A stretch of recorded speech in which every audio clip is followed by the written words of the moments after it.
Saudara-saudara, kalau kita mempelajari tentang tema kita pada kesempatan ini, yaitu tentang mengapa doa sulit terkabul. Itu kalimat yang pertama, mengapa doa sulit terkabul. Kemudian kalimat yang kedua, bagaimana agar doa cepat terkabul. Ya, jadi kalimat pertama, kenapa doa sulit terkabul? Sulit. Tapi kemudian yang kedua, bagaimana agar doa cepat terkabul? Kok bukan lebih mudah ya? Tadi katakannya sulit. Sulit kan mestinya mudah. Bagaimana doa mudah terkabul? Kalau bagaimana agar doa cepat terkabul? Berarti kalimat pertama, bagaimana atau mengapa doa lambat terkabulnya? Ya, tapi oke lah, ini temanya cukup menarik sekali ya, tentang doa yang kok nggak terkabul-terkabul, ini bagaimana? Nah, saudara-saudara, mungkin kita harus memahami dulu pemahaman tentang doa ya. Jadi kalau kita tadi barusan membaca parita, apakah ini disebut doa dalam agama Buddha? Karena kegiatan membaca parita ini, kita jarang ya mengatakan ini sebagai doa. Jadi kalau misalnya panitia membuat susunan acara, sebelum ceramah dhamma akan didahului dengan doa. Kayaknya kok ya nggak cocok ya. Sebelum ceramah dhamma akan didahului dengan puji-pujian. Kok ya nggak cocok juga. Tapi kalau selama atau sebelum ceramah dhamma akan dilakukan pembacaan parita atau akan dilakukan puja bakti. Nah, ini istilah yang kita biasa gunakan, puja bakti. Ya, jadi kita gunakan istilah puja bakti. Enggak. Ya, mungkin panitia perlu mute ya, mematikan beberapa peserta yang baru supaya otomatis bisa mati, karena kadang-kadang mereka lupa kalau pas join ke room seperti ini. Nah, jadi kita tidak menggunakan istilah doa. Upacara ritual kita biasanya kita gunakan istilah puja bakti. Puja berarti menghormat. Nah, jadi kalau tadi Anda misalnya membaca parita, sebetulnya Anda menghormat kepada Sang Buddha, misalnya menggunakan nama Karagata, puja gata, itu sebetulnya adalah bentuk penghormatan. Kemudian bakti, puja bakti. Bakti di dalam Dharma adalah bagaimana kita bisa melaksanakan ajaran Sang Buddha di dalam kehidupan sehari-hari. Jadi kalau tadi misalnya membaca Manggala Sutta, Anda membaca Manggala Sutta menyatakan bahwa inilah berkah utama. Misalnya saja tidak bergaul dengan orang tidak bijaksana, bergaul dengan mereka yang bijaksana, menghormat mereka yang patut dihormat, itulah berkah utama. Nah, jadi artinya bagaimana? Kalau kita hanya membaca saja bahwa jangan bergaul dengan orang tidak bijaksana dan seterusnya, apa itu artinya? Tapi begitu kita mulai mau lakukan, kita langsung merenung, apa sih yang disebut tidak bijaksana? Oh, yang disebut tidak bijaksana itu adalah mereka yang perilakunya banyak melanggar kesusilaan. Kesusilaan di dalam Dharma adalah mereka yang menjaga diri agar tidak melakukan pembunuhan, tidak melakukan pencurian, tidak melakukan perzinahan, tidak melakukan kebohongan, tidak melakukan mabuk-mabukan. Ini adalah yang disebut bijaksana, sehingga kita bisa bergaul kepada mereka. Sedangkan mereka yang sering melanggar kesusilaan, melakukan pembunuhan, pencurian, perzinahan, bohong, dan mabuk-mabukan, inilah yang perlu kita hindari. Jadi setelah kita memahami itu, maka kita melakukan bakti, yaitu menjalankan di dalam kehidupan sehari-hari. Nah, jadi kita umat Buddha itu ritual kita bukan disebut doa, tapi ritual kita disebut puja bakti. Nah, kemudian tema kita kali ini adalah doa. Mengapa doa sulit terkabul? Bagaimana agar doa cepat terkabul? Berarti doa ini bukan bagian dari ritual. Lalu doa ini muncul dari mana? Kalau di dalam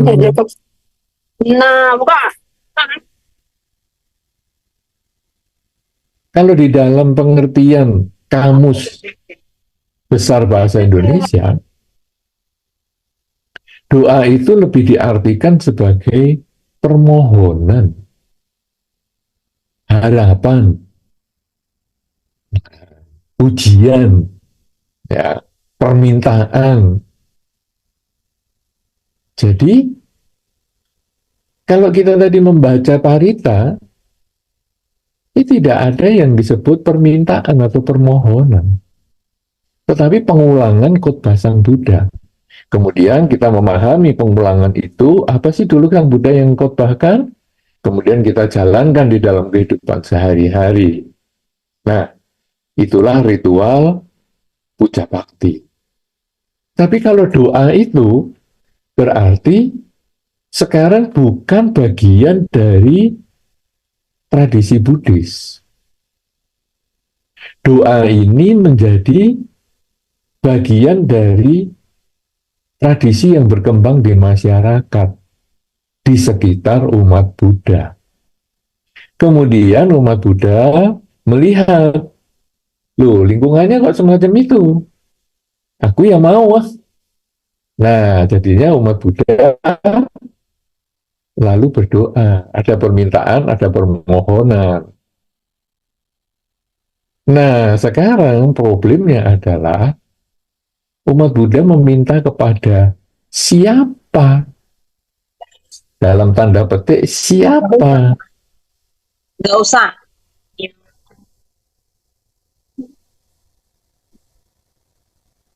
Kenapa demikian? Karena ketika kita misalnya membaca parita, kadang kita di depan sudah rupa.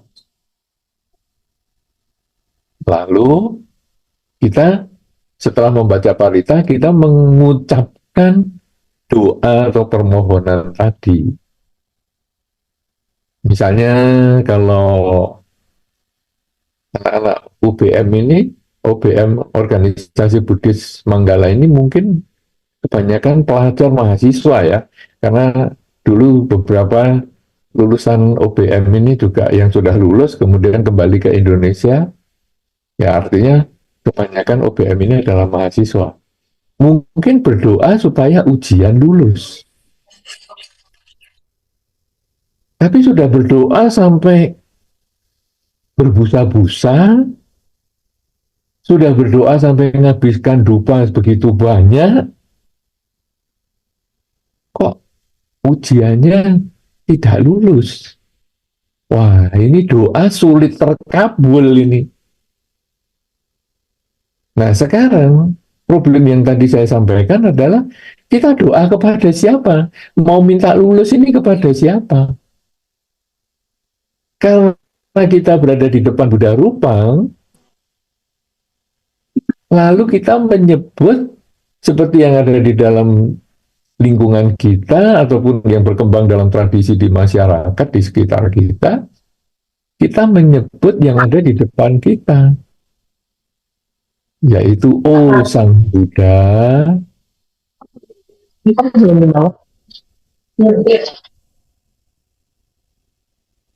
O Sang Buddha, saya minta lulus. Saudara-saudara, coba Anda renungkan baik-baik. Kalimat ini, O Sang Buddha, saya minta lulus. So, masih mungkin ya, Sang Buddha berandai. Tapi ada satu ketika karena mungkin ini mahasiswa, mahasiswi yang mungkin masih kepingin punya pasangan hidup, maka mintanya adalah, oh Sang Buddha, saya minta jodoh. Coba renungkan baik-baik kalimat itu. Sang Buddha, saya minta jodoh.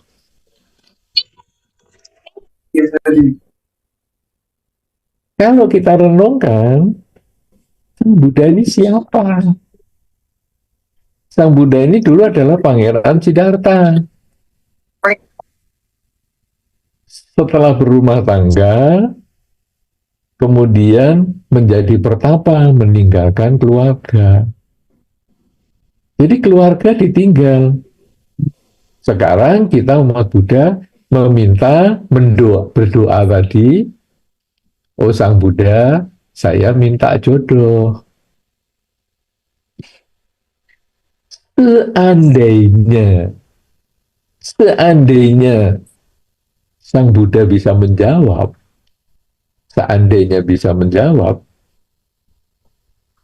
apa yang akan beliau katakan ya? Mungkin salah satunya akan mengatakan, loh, keluarga saya tinggal kok kamu mintanya sama saya, minta jodoh. Kenapa? Karena memang nggak cocok. Oh Sang Buddha, saya minta rezeki.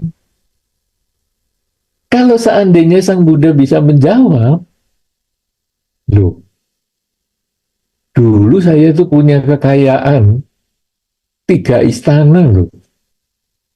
Setiap musim saya punya istana yang berbeda. Itu pun saya tinggal. Kok kamu minta kekayaan sama saya?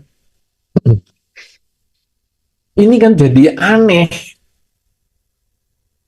Nah, saudara-saudara, sekarang timbul problem. Lah umat Buddha kan punya keinginan. Pengen lulus, pengen punya jodoh, pengen punya kekayaan, pengen sehat, pengen umur panjang. Terus mintanya sama siapa? Kalau semuanya puja bakti, puja bakti, puja bakti, saya punya permintaan, kemana ini? Ya, jadi kita sebelum membahas mengapa doa sulit terkabul ini, kita bahas doanya dulu ini. Karena doa ini bagian dari budaya lingkungan di sekitar kita, bukan dari budaya Buddhis. Nah, sekarang kita doanya kepada siapa ini? Saudara-saudara, agama Buddha itu mempunyai hukum, mempunyai tata aturan tentang perilaku yang disebut hukum sebab dan akibat. Apabila kita menanam padi, maka kita akan memanen padi juga. Apabila kita menanam jagung, kita akan panen jagung juga. Artinya, apa yang akan kita dapatkan, kita harus melakukan usaha terlebih dahulu. Jadi sekarang, kita misalnya berdoa, Oh, Sang Buddha, saya minta lulus. Tapi tidak ada usaha untuk belajar. Maka akan dikatakan sulit terkabul. Karena kita membebankan ujian kita itu kepada Sang Buddha. Dalam tanda petik doa kita tadi. Jadi saya mau lulus, tolong dibantu. Kalau bisa saya nggak usah belajar, tolong besok lulus. Berarti kan Sang Buddha yang suruh ngerjain doa ujian kita itu. Sang Buddha, saya ingin dapat jodoh. Tapi kita tidak bergaul, kita nggak ada sosialisasi, kita tidak punya media sosial. Jadi kita suruh Sang Buddha untuk menjadi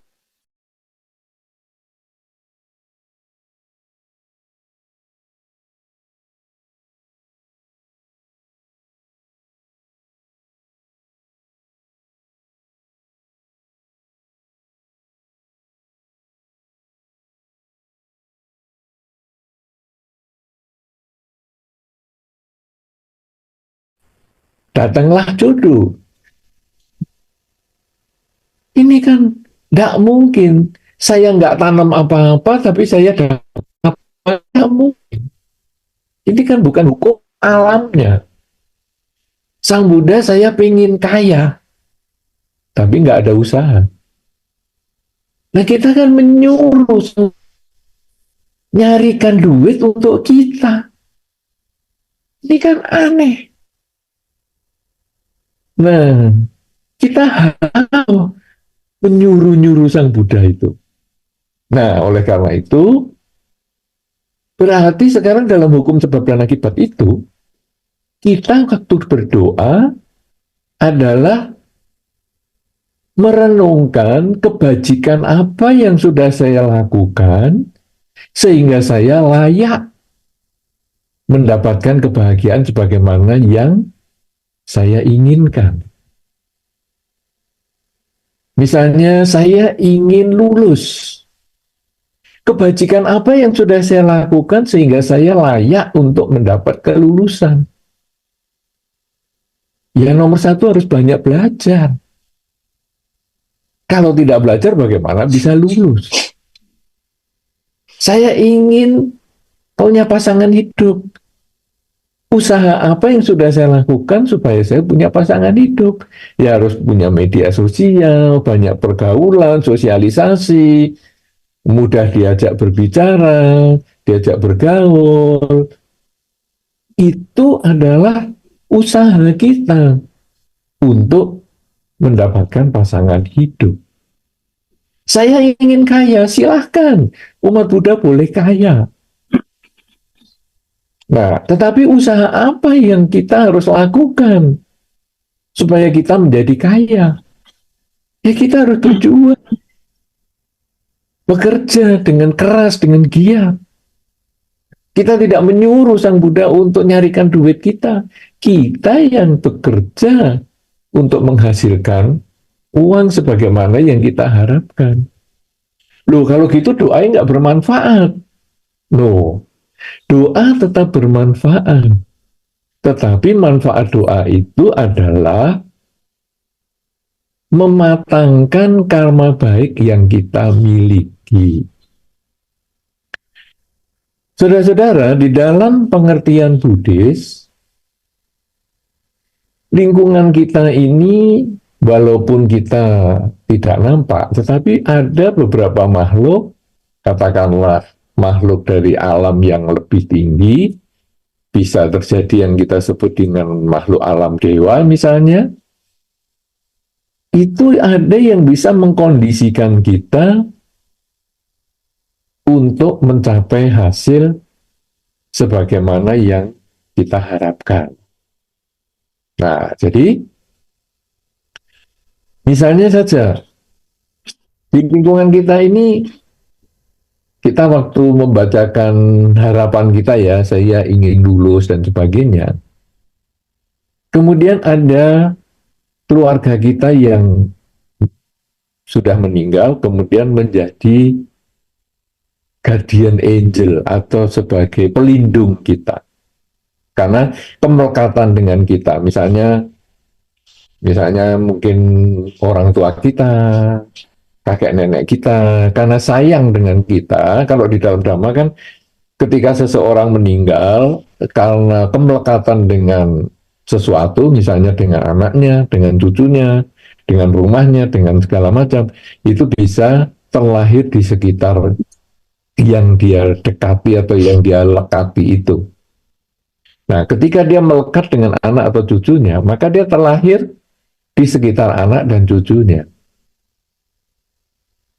Ketika anak dan cucunya ini ingin lulus dan dia sudah belajar, maka guardian angel ataupun makhluk yang berdekatan dengan kita ini ada kemungkinan memiliki kemampuan untuk mematangkan karma baik yang kita miliki sendiri. Sehingga mungkin ujiannya itu waktu kita belajar, seolah-olah kita ini bisa tahu, kayaknya ini besok nggak keluar nih, yang bab ini aja yang saya pelajari. Sungguhan, yang kita pelajari, itu yang besok keluar ujiannya. Jadi kita mudah sekali menjawab. Nah, itu terkondisi oleh kebajikan yang sudah kita lakukan. Jadi, selain saya belajar, saya juga banyak melakukan kebajikan. Kebajikan dengan pikiran, kebajikan dengan ucapan, kebajikan dengan perilaku. Itu yang mengkondisikan makhluk-makhluk di sekitar kita itu bisa membantu. Nah, itulah manfaat doa. Kalau doa tadi kenapa sulit terkabul? Karena mungkin kita kurang usaha. Yang kedua, kita kurang kebajikan yang kita miliki. Nah, kalau sekarang bagaimana doa supaya cepat terkabul? Ya, tentu kita harus ada usaha dan ada kebajikan yang kita lakukan. Nah, sekarang apa kebajikan-kebajikan yang kita bisa lakukan dalam kehidupan ini? Saudara-saudara, di dalam Dhamma ada berbagai kebajikan yang memungkinkan harapan kita itu bisa menjadi kenyataan. Nomor satu, kebajikan ataupun perilaku yang harus kita miliki adalah kita punya keyakinan yang kuat. Keyakinan apa ini? Keyakinan pada hukum sebab dan akibat. Sebab dan akibat perbuatan ini benar-benar menjadi tema di dalam Dharma. Jadi menanam padi tumbuh padi, menanam kebajikan tumbuh kebahagiaan, menanam kejahatan tumbuh penderitaan. Kita perlu punya keyakinan itu. Sehingga ketika saya melakukan banyak perbuatan baik, tetapi kok doa saya, dalam tanda petik tadi, harapan saya, doa saya, kok belum tercapai ya, kok belum terwujud ya, maka saya yakin bahwa ini bukan salah siapa-siapa, tetapi memang karena karma baik saya belum matang. Bahkan ada yang mengatakan, wah banyak orang berbuat baik malah hasilnya penderitaan. Tuh lihat tuh, orang-orang yang baik itu malah hidupnya pada menderita. Sebaliknya lihat yang sana itu. Orang yang jahat-jahat malah hidupnya bahagia. Kadang-kadang kita melihat itu di dalam masyarakat, membuat kita goyah. Wah, orang yang baik menderita, orang yang jahat malah bahagia. Wah, kalau gitu, untuk apa aku berbuat baik? Nah, ini karena dia tidak punya keyakinan yang kuat pada hukum sebab dan akibat. Padahal kalau dia punya mengerti hukum sebab dan akibat, nah, tidak mungkin orang berbuat baik itu hasilnya penderitaan. ini pasti buah kebajikan yang dia lakukan belum muncul. Yang muncul adalah buah kejahatan yang pernah dia jalani sebelumnya. Kalau orang baik masih memetik kejahatan, maka berarti kebajikannya masih kurang. Dia harus melakukan terus menerus, sampai akhirnya nanti satu ketika kebajikannya berbuah, pasti dalam bentuk kebahagiaan. Sebaliknya, ketika ada orang jahat, kok hidupnya bahagia? Tidak mungkin di dalam hukum sebab dan akibat yang saya yakini, kejahatan itu membuahkan kebahagiaan itu tidak mungkin. Cuman sekarang kejahatan yang dia lakukan belum matang buahnya. Yang masih dia petik adalah buah kebajikan yang pernah dia lakukan. Kalau sekarang dia berbuat jahat saja buahnya masih banyak yang baik, apalagi kalau dia menambah kebajikan, maka tentu pada satu ketika kebajikannya dia ini buahnya akan muncul menyambung kebahagiaan-kebahagiaan yang sudah dia alami. Jadi saudara, prinsipnya sekarang bagaimana doa berhasil dengan keyakinan ini, kalaupun kita sudah baik masih menderita, jangan menghentikan kebajikan kita. Sudah baik saja masih menderita, apalagi saya berhenti. Saya harus teruskan berbuat baik. Sebaliknya ketika ada kejahatan dan tetap bahagia, maka kita renungkan. Jahat pun masih bahagia, apalagi kalau berbuat baik, tentu menjadi lebih bahagia lagi. Inilah keyakinan yang kita harus miliki sebagai modal untuk doa kita tercapai ataupun terwujud harapan kita. Selain kita punya keyakinan, maka kita tentu harus memiliki usaha yang keras untuk mewujudkan harapan kita itu. Tadi saya sudah sampaikan, ketika kita ini misalnya mau lulus ujian, maka kita harus usaha belajar. Bukan hanya dengan berbuat baik, ya saya akan memberikan parcel untuk dosen saya. Ini kan saya berbuat baik, tapi nggak belajar. Ya susah ya lulusnya, itu malah menyuapkan. Kan nggak bener nih. Jadi saya mau ngasih parcel, silahkan. Tapi saya juga harus belajar.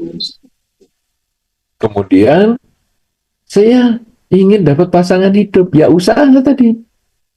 Dengan membuka sosialisasi kita seluas-luasnya, bergaul ke masyarakat seluas-luasnya. Saya ingin kaya, ya saya harus bekerja keras semaksimal mungkin. Nah, tapi kebajikan itu juga dilakukan. Jadi kebajikan karena kita yakin bahwa kebajikan itu membuahkan kebahagiaan, kemudian kita ada usaha untuk mendukung kebajikan yang kita miliki. Kebajikan itu seperti membuat kita ada kesempatan ya. Jadi ada di dalam Dhamma disampaikan bahwa kesuksesan itu muncul kalau ada usaha dan ada buah karma baik atau buah kebajikan. Jadi di dalam Dhamma disampaikan begitu. Artinya apa? Anda sering melihat di dalam masyarakat orang yang usahanya keras, kerja keras pagi siang malam kerja terus, seumur hidup dia banyak kerja, tapi nggak sukses. Anda tentu sering melihat di masyarakat seperti itu. Di sisi yang lain, Anda juga sering melihat bahwa orang yang baik perilakunya, baik ucapannya, baik cara perbuatannya, ataupun cara berpikirnya, tapi yang nggak sukses. Jadi ada yang kerja keras nggak sukses, ada orang baik nggak sukses. Kenapa? Karena kesuksesan itu harus gabungan keduanya. Baik dan kerja keras. Kerja keras ini Kalau ditambah dengan kebajikan, dia akan membuka kesempatan. Jadi misalnya kerja kerasnya itu kemudian dia akhirnya dihubungi dengan orang yang bisa meningkatkan kualitas ekonominya, kemandirian ekonominya dengan lebih baik dan sebagainya, perkenalannya dengan orang menjadi lebih banyak dan sebagainya. Nah, jadi kebajikan ini membuka jalan, memberi kesempatan untuk usaha itu berhasil. Nah, sekarang selain punya keyakinan, kemudian kita juga punya usaha yang keras, maka kita sekarang punya kualitas batin, yaitu punya rasa malu untuk melakukan hal yang buruk. Saudara-saudara, terutama kita umat Buddha, kita hendaknya masing-masing menjaga perilaku kita sebagai umat Buddha.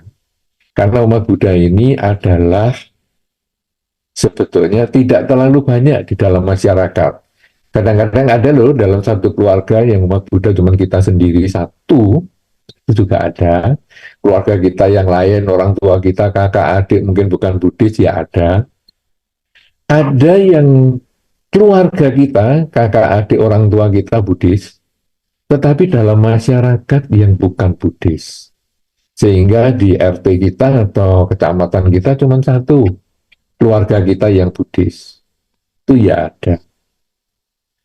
Ada juga masyarakat Buddhis, komunitas Buddhis, yang di lingkungannya tidak terlalu banyak umat Buddhanya juga. Itu ya ada. Nah, saudara-saudara, lingkungan kita yang bukan Buddhis, itu kalau melihat kita, itu seperti contoh ajaran Sang Buddha itu bagaimana diterapkan oleh umatnya. Karena mereka tidak banyak ikut pembacaan parita seperti yang tadi dilakukan oleh para mahasiswa yang tergabung dalam OBM ini. Mereka tidak ikut dalam kebaktian. Mungkin mereka juga tidak banyak membaca buku-buku agama Buddha. Mereka mungkin juga tidak nanti menonton dokumentasi acara ini. Tidak punya kesempatan ataupun ya tidak begitu berminat. Tetapi mereka melihat orang-orang Buddhis itu bagaimana di lingkungannya. Kalau di lingkungannya orang-orang Buddhis ini baik, maka dia punya kesan agama Buddha itu baik. Tapi kalau dia melihat umat Buddha ini kelakuannya kok jelek ya, entah satu orang ataupun keluarga Buddhis ataupun ke satu komunitas Buddhis kok jahat-jahat dan sebagainya, orang lalu melihat agama Buddha ini jelek. Nah, jadi artinya saudara, kita masing-masing ini adalah wakil agama Buddha. Kalau di dalam bahasa yang lebih keren, kita ini sebetulnya adalah Dharma Duta. Masing-masing kita adalah Dharma Duta. Dharma Duta bukan hanya penceramah. Dharma Duta bukan hanya penulis buku. Tapi Dharma Duta itu kita masing-masing ini. Dengan perilaku kita, cara berbicara kita, kemudian cara berpikir kita. Jadi, selain kita punya keyakinan yang kuat tentang hukum sebab dan akibat, kita pada usaha yang keras untuk menanam kebajikan, maka yang ketiga tadi adalah kita harus punya rasa malu untuk melakukan kejahatan.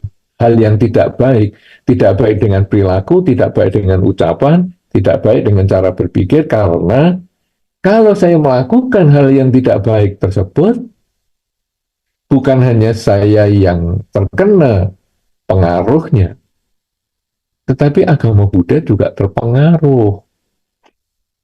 Sehingga saya kalau berbuat baik, dengan pikiran, ucapan, dan perilaku, saya juga membantu meningkatkan nama baik agama Buddha.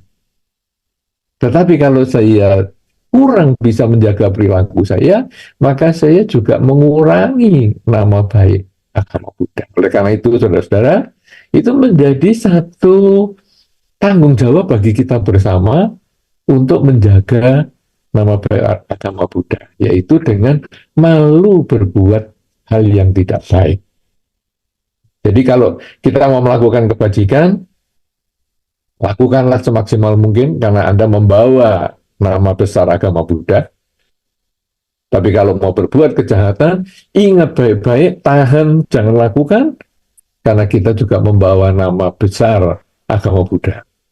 Kalaupun bukan agama Buddha yang besar, keluarga kita pun terbawa. Nama leluhur kita pun terbawa.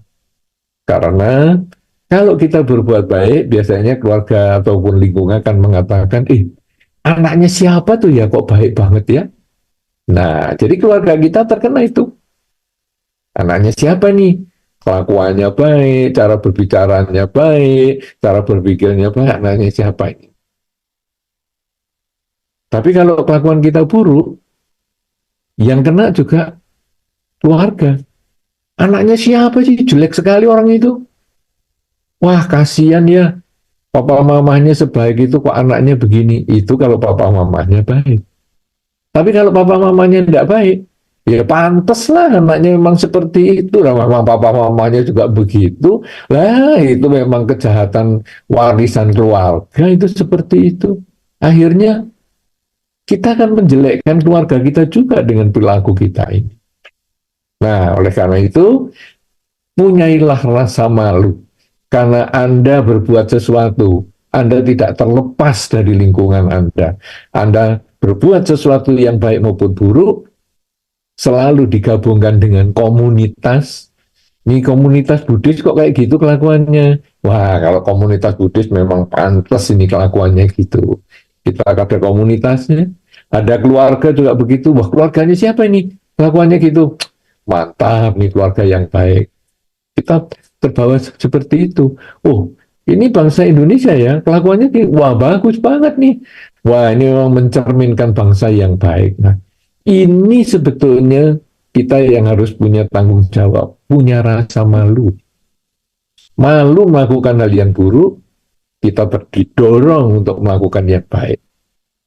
Punya keyakinan, perilaku, selalu melakukan usaha yang keras, semangat, kemudian malu berbuat hal yang tidak baik, kemudian yang keempat adalah takut melakukan hal yang tidak baik. Takut itu bukan karena orang luar, takut bukan karena tanggung jawab tadi terhadap keluarga, ataupun tanggung jawab terhadap bangsa, terhadap agama, dan sebagainya. Tapi takut itu tanggung jawab pada perbuatan kita sendiri.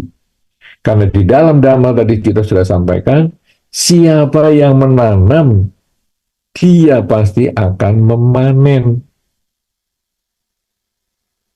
Jadi, sekarang kalau saya melakukan hal yang baik, pasti buahnya kebahagiaan itu pada saya.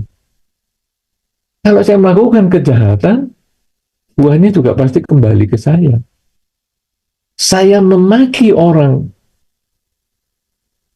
maka makian itu satu ketika pasti juga akan saya petik buahnya. Saya membahagiakan orang, maka kebahagiaan itu pasti satu ketika juga akan saya alami. Nah, saudara-saudara, dengan demikian maka kita lalu menyadari apa yang kita rasakan atau itu adalah yang orang lain juga sama rasakan. Kalau saya tidak mau dicubit, jangan nyubit orang lain. Kalau saya ingin dicintai, marilah kita mencintai orang lain, menyayangi orang lain. Inilah hukum sebab dan akibat yang membuat kita takut untuk melakukan yang buruk. Nah, saudara-saudara, kalau sudah demikian, maka kita sudah tidak berpikir lagi yang lain-lain, tapi sekarang saya, wow, ini kalau saya berbuat hal yang buruk, bukan hanya di kehidupan ini saja saya mengalami beban, tetapi di kehidupan mendatang saya tetap memetik buah perilaku saya. Sebaliknya, kalau saya melakukan banyak kebajikan, maka bukan hanya di kehidupan ini saya memperoleh kebahagiaan, tapi juga di kehidupan mendatang saya juga memperoleh kebahagiaan. Karena itu, saya layak untuk takut akan akibat kejahatan. Sehingga saya menolak melakukan kejahatan. Saya bersemangat untuk melakukan kebajikan. Nah, saudara-saudara, kalau kita sudah punya keyakinan, kita punya semangat untuk berbuat, kemudian kita punya rasa malu untuk melakukan kejahatan, takut akan akibat kejahatan, kemudian sekarang saya harus punya perhatian yang kuat, konsentrasi yang kuat pada apa yang saya lakukan, saya ucapkan, dan saya pikirkan. Kenapa demikian? Karena ketika saya selalu punya kesadaran yang kuat, saya sadar saat ini sedang berpikir, saya sadar saat ini sedang berbicara, saya sadar saat ini saya sedang bekerja misalnya. Maka kesadaran itu akan mengarahkan kita selalu melakukan kebajikan, menghindarkan kita dari kejahatan. Bagaimana kesadaran ini bisa kita bina?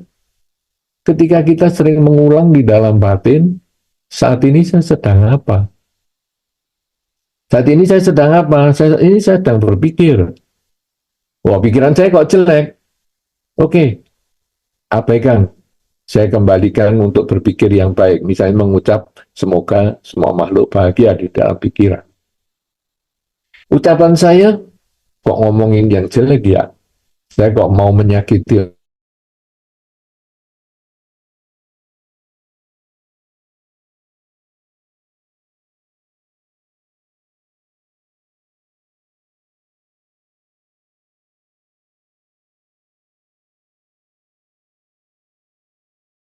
dan saya harus hentikan. Saya sadar saya sedang berpikir baik. Ayo kembangkan pikiran baik yang positif ini. Pengulangan kalimat yang baik, semoga semua makhluk bahagia, atau memikirkan hal-hal yang positif yang lain. Ayo kita kembangkan. Ucapan, saya punya ucapan yang baik. Bisa memberikan nasihat, bisa menenangkan teman saya yang sedang stres misalnya, bisa menenangkan teman saya yang sedang emosi misalnya. Kalau begitu, aku harus sering melakukan ucapan-ucapan yang baik seperti ini. Perilaku yang baik, saya suka membantu teman saya suka membantu orang tua saya. Saya ulang-ulang. Kesadaran inilah yang penting kita miliki di dalam kehidupan kita. Sering mengatakan dalam batin, saat ini saya sedang apa? Saat ini saya sedang apa? Kalau Anda sering mengucapkan itu, maka Anda bisa menghindari hal yang buruk dan selalu mengulang hal yang baik. Kemudian kita juga perlu mengembangkan konsentrasi. Jadi, kita fokus pada apa yang sedang kita kerjakan. Kesadaran yang tadi, saya sudah sadar sedang berpikir, saya sadar sedang berbicara, saya sadar sedang bekerja. Ini harus dipertahankan untuk waktu yang lama. Jangan cuma sadarnya 2 menit, kemudian 24 jam sisanya tidak ada kesadaran sama sekali. Tapi kita harus berusaha dari 2 menit ini kalau bisa menjadi 3 menit, 4 menit, 10 menit, sehingga kalau bisa sepanjang waktu selalu sadar.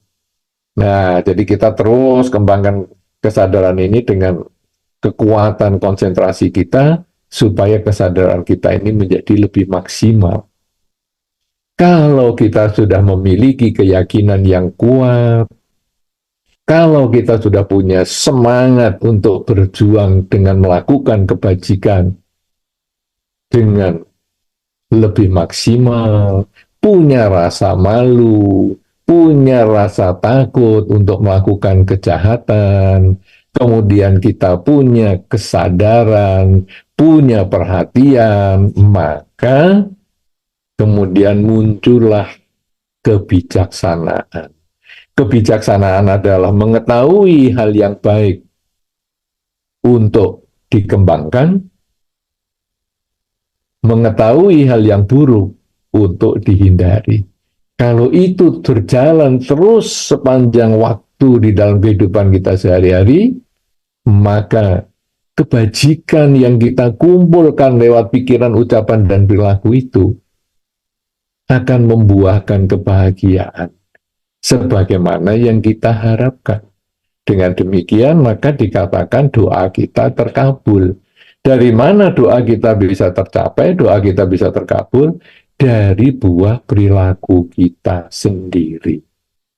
Oleh karena itu, saudara-saudara, kenapa, kalau kita tadi pertanyaannya di dalam tema kita adalah, kenapa doa sulit terwujud atau terkabul? Karena kadang kita hanya meminta, tidak ada usaha.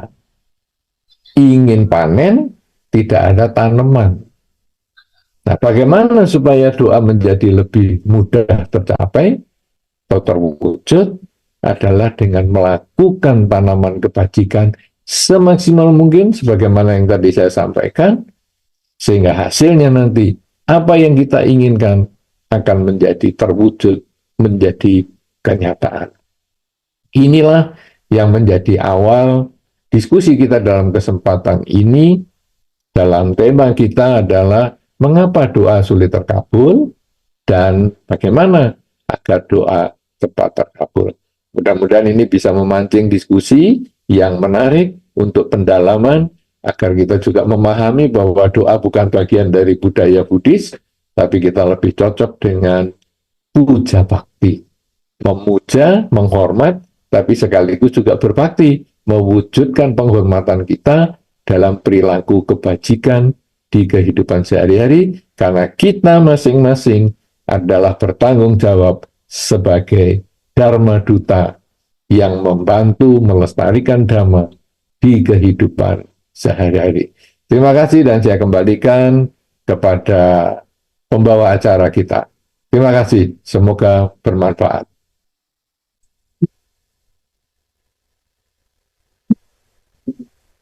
Terima kasih banyak kepada Yang Mulia Biku Tama Mahatera atas pemaparan damanya yang sangat bermanfaat bagi kita semua di sini. Ini saya bisa langsung untuk memulai sesi tanya jawabnya, Bante? Baik. Silakan. Kalau begitu, saya akan memberikan kesempatan dulu kepada teman-teman yang udah hadir di sini. Kalau ada pertanyaan bisa langsung ditanyakan. Ini partisipan di Zoom-nya udah lebih dari 100. Kalau misalnya nggak nanya sekarang, nanti nggak ada kebagian lagi. Jadi untuk yang di sini aku kasih kesempatan untuk bertanya lebih awal. Kira-kira kalau ada yang mau bertanya, boleh langsung ditanya. Ini salah satu kesempatan yang sangat langka ya, kita bisa menghadirkan Yang Mulia Biku Tamo sebagai pengisi Dhamma Desana kita hari ini. Jadi kalau misalnya ada pertanyaan, bisa langsung disampaikan sebelum aku buka yang di Zoom. Karena ini aku belum buka aja yang di Zoom, udah banyak banget yang nanya. Ayo, nggak usah malu-malu. Kalau ada yang punya pertanyaan.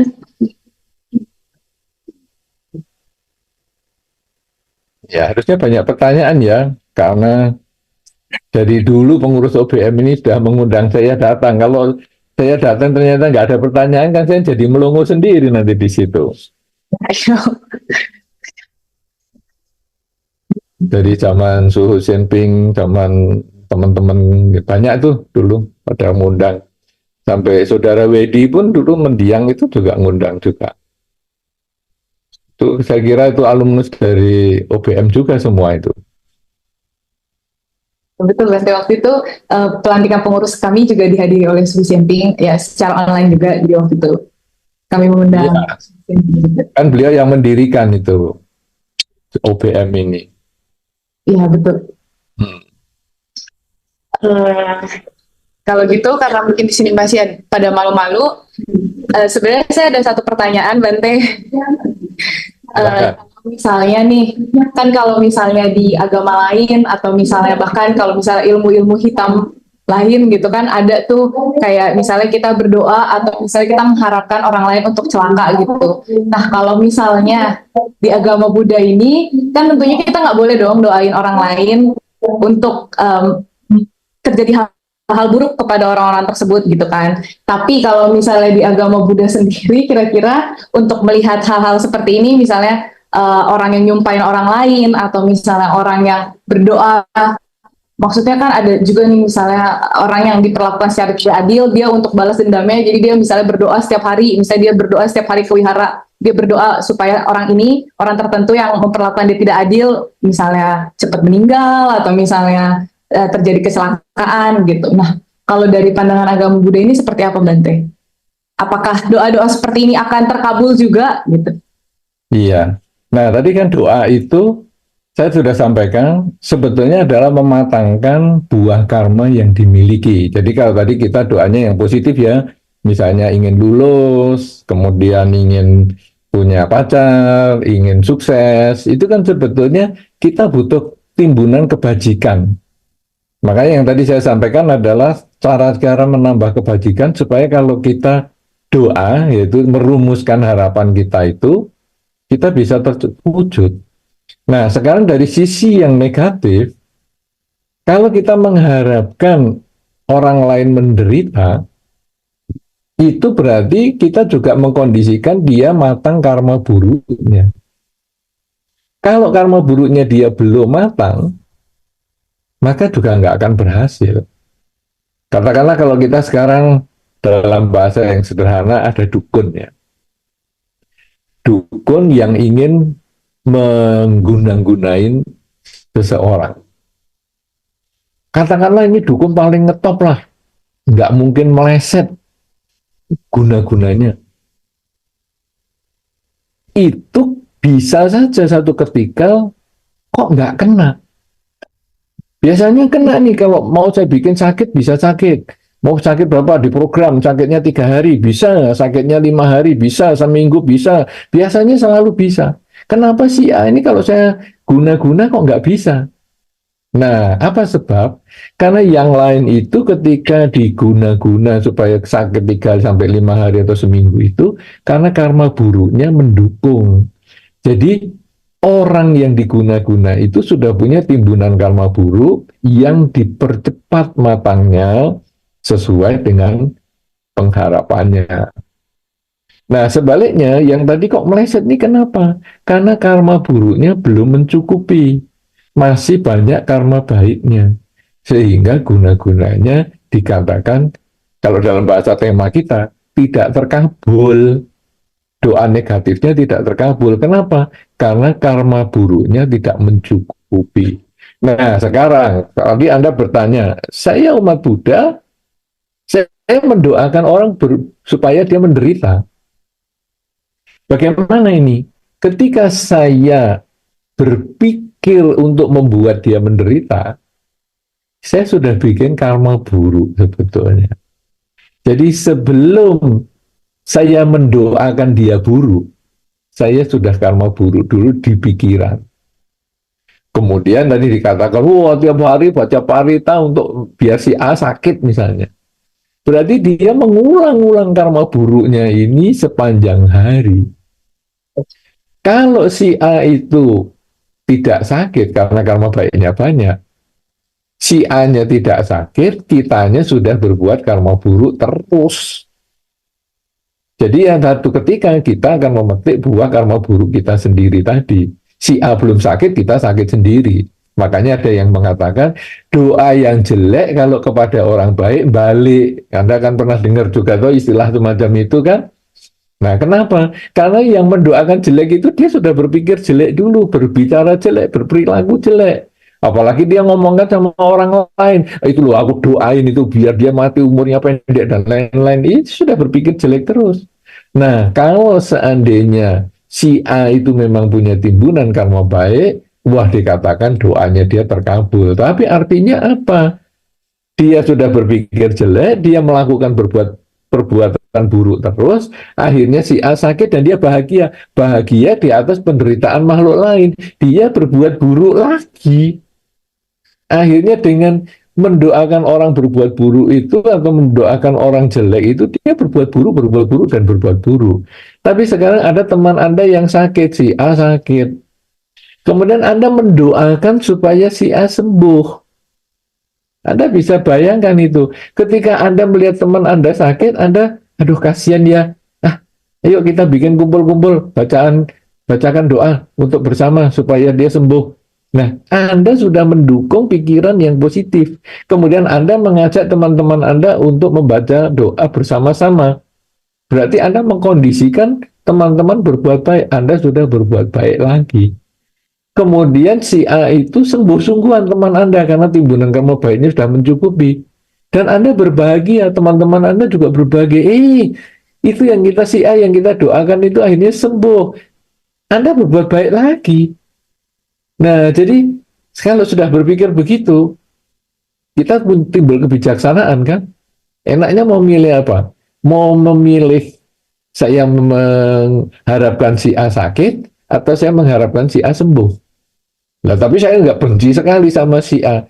Benci sama si A, renungkanlah keyakinan tadi. Yang pertama kan kita punya keyakinan ya, sebelum tadi tentang usaha yang penuh semangat tadi, keyakinan bahwa saya tidak cocok dengan si A. Ada kemungkinan karena tanaman karma buruk di kehidupan yang sebelumnya. Kalau begitu, kenapa saya harus di kehidupan ini saya menanam karma buruk yang baru? Sudahlah, enggak usah. Dulu saya lahir ya enggak kenal dia, masa sekarang enggak kenal dia juga menderita. Ya sudahlah, abaikan aja. Nah kan kita bisa berpikir netral begitu, daripada menjahati dia. Tapi begitu ada yang ingin kebahagiaan, ayo kita lakukan doa bersama-sama. Itu yang akan mengkondisikan kita hidup bahagia. Begitu kira-kira, apa cukup atau masih kurang penjelasan saya? Cukup, Bente. Sudah sangat cukup. Terima kasih.